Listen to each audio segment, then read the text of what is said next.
Zdravím vás, priatelia. Po krátkej neplánovanej pauze, keď ma žena zlákala do wellnessu, som tu znovu.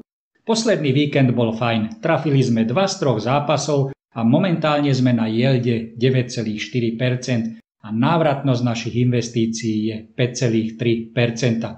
Pri zodpovednom tipovaní ide hlavne o poctivé vedenie štatistík a vy práve počúvate tipperský Goalcast. Dnes o 21.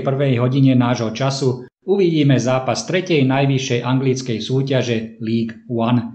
V dohrávanom zápase 13. kola sa stretne predposledný 23. Reading so 6. Oxfordom United. Napriek tomu, že ich v tabuľke delí 17 priečok a 23 bodov, majú takmer rovnakú momentálnu formu.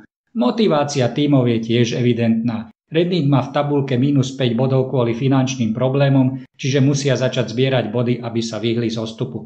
Oxford zase bude chcieť znovu naskočiť na víťaznú vlnu. Začnime formou tímov. Reading nedávno prehral 1-3 proti Barnsley. Napriek tomu Reading v posledných 6 zápasoch dokázal skórovať 13 krát. Toto je pozitívum, ktoré naznačuje, že by mohli byť v ofenzíve nebezpeční aj dnes. Obranná stránka Readingu však vykazuje evidentné slabiny, keďže inkasovali 12 gólov v posledných 6 zápasoch. Otázne je, či budú schopní zastaviť negatívny trend v defenzíve zrovna proti papierovo silnejšiemu Oxfordu United. Oxford United na druhej strane prichádza do tohto duelu tiež po prehre 3-0 proti Peterborough United. Aj keď je Oxford na 6. priečke, ktorá znamená postupovú baráž, momentálne sú v miernom trojzápasovom downtrende. 2 zápasy prehrali, 1 zremizovali a čo je horšie, obišli strelecky na prázdno. Vzájomné zápasy medzi Readingom a Oxford United majú istý vzor. Reading vyhral 4 krát a Oxford United 2 krát. Priemerne padá nadpriemerných 3,6 gólu na zápas. Reading má jedného zraneného hráča, je ním trojgólový útočník Dominic Ballard.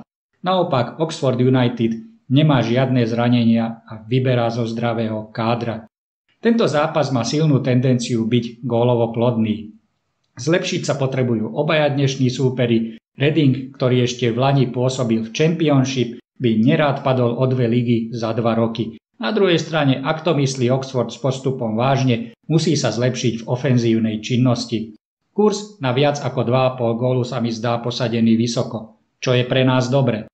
Niekde na úrovni 1,90. Kurs pod 1,80 už nehrať. Na dnes sa lúčim, priatelia tipovania, ale nie na dlho, veď čoskoro tu máme víkend. Držte sa, buďte v pohode a v tipovaní neverte nikomu, iba číslam a vlastnej intuícii. Užite dňa a ja sa na vás teším pri najbližšej analýze. Čaute.